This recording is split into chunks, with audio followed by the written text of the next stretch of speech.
Hello. അപ്പം ഞാൻ ഇന്ന് വൈകിട്ട് എൻ്റെ വീട്ടിലോട്ട് പോകാമെന്ന് നേരത്തെ വീഡിയോ പറഞ്ഞിട്ടുണ്ടായിരുന്നല്ലോ അല്ലേ. അപ്പം ഞങ്ങൾ പോകുന്നതിന് മുമ്പ് അമ്പടൂന് ഈവനിങ്ങിലെ സ്നാക്സ് കൊടുത്തിട്ട് പോകാമെന്ന് വിചാരിച്ചു കേട്ടോ. ഒരു 5 മണിയൊക്കെ ആയിട്ടുണ്ട് ഇപ്പോൾ സമയം. അപ്പോൾ അവൾക്ക് വെയിറ്റ് കുറച്ച് കുറവായതുകൊണ്ട് ഡോക്ടർ ഏത്തപ്പഴം നെയ്ക്കകത്ത് കൊടുക്കാൻ വേണ്ടി പറഞ്ഞിട്ടുണ്ടായിരുന്നു. അപ്പോൾ ഏത്തപ്പഴവും നെയ്യുമാണല്ലോ വെയിറ്റ് വെക്കാൻ ഏറ്റവും നല്ല കാര്യം കുഞ്ഞിന്. അപ്പോൾ അതിനകത്ത് മഞ്ഞല്ല മറ്റേ കറുത്ത കളറിലുള്ളൊരു സംഭവം ഉണ്ടല്ലോ ഏത്തപ്പഴത്തിനകത്തെ, അത് അവൾക്ക് കൊടുക്കരുതെന്നാണ് കേട്ടോ എൻ്റെ മമ്മിയുടെ ഓർഡർ കൊണ്ട് അത് കൊടുക്കാറില്ല. അപ്പോൾ അതൊക്കെ കളഞ്ഞിട്ട് നമ്മൾ ചെറുതായിട്ട് അരിഞ്ഞെടുക്കുന്നുണ്ട്. അങ്ങനെ അരിഞ്ഞ് ഞാൻ സൈഡിലോട്ട് മാറ്റി വെക്കുന്നുണ്ട്. ഞാൻ ഇപ്പുറത്ത് കറി വെക്കുന്ന പണിയിലായതുകൊണ്ട് അവനാണ് കേട്ടോ ഫുഡ് ഉണ്ടാക്കുന്നത് കുഞ്ഞിന്. അപ്പം നെയ്യ് ഒഴിച്ചിട്ട് ഏത്തപ്പഴം ഇട്ട് കൊടുക്കുന്നുണ്ട്.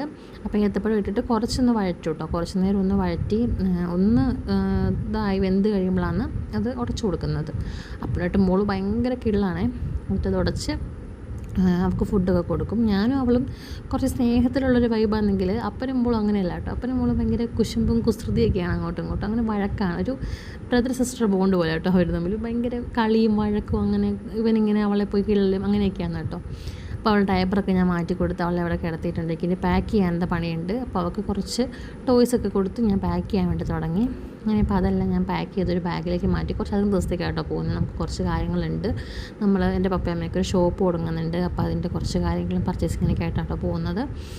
പിന്നെ ഞാൻ എൻ്റെ അമ്പുവിൻ്റെ ഡ്രസ്സൊക്കെ മാറ്റിച്ച് മഞ്ഞ കിളിയാക്കി ഇരുത്തി കേട്ടോ. ഞാൻ അവളോട് കളിക്കുന്നുണ്ടെങ്കിലും അവളുടെ നോട്ടം മൊത്തം എന്താ അങ്ങോട്ടാണ്. നമ്മുടെ അടുത്ത വീട്ടിലൊരു പട്ടിക്കുട്ടിയാണ് കേട്ടോ. അതിൻ്റെ പേരൊന്നും ഞങ്ങൾക്കറിയില്ല.